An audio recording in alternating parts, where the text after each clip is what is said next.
And dazed, but alive. She was 5. I can't get within a few miles of a place where the Horridus has taken a girl without feeling the hairs on my neck bristle and a cool tightening of my scalp. He had taken his second by the time I was sitting in Chet Alton's car, and we didn't have a suspect.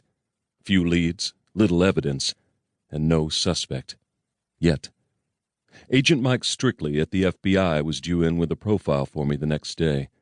And here I was, riding around with a small-time shit-rap like Chet, doing what I could to get him off the street. It's hard to keep from getting furious. "Are you okay, Art?" he asked me. "Seem kind of quiet." Thinking. Second thoughts kind of stuff? Not that. May as well get the money part over with, then. I was hoping to do this at the house, but I took the envelope out of my sport coat and set it on the gray plastic console between us.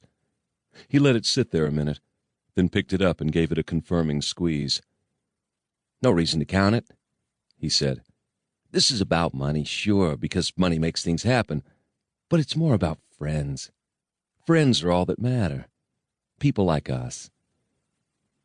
Chet looked at me and gave me his fungoid grin, the Chet likes Chet grin he used when pleased by himself.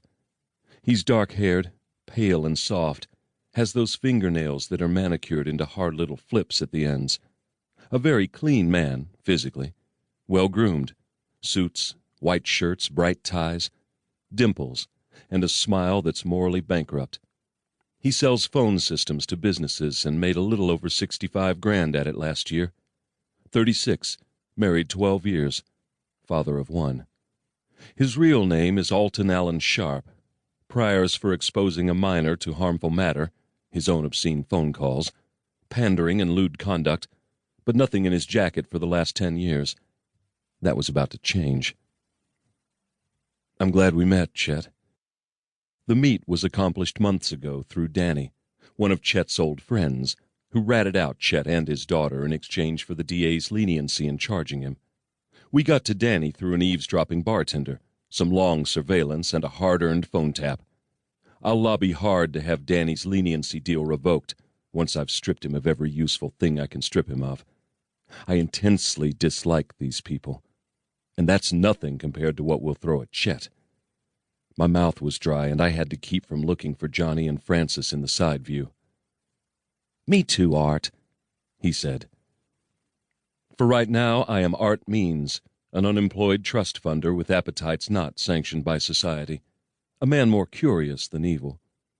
It was a good cover, one I'd used before. I have the CDL, the credit cards, the initials engraved on an old pen I carry for Chet. He has not connected Art Means with Terry Naughton, and there's little way he could. He doesn't trust me, as a matter of course. There is, in fact, hardly a shred of honor among thieves. Chet made a left on Collins. We were headed for a rented house with a pool that he and his wife, Karen, maintained for people like me, the friends of Chet. Karen furnished it.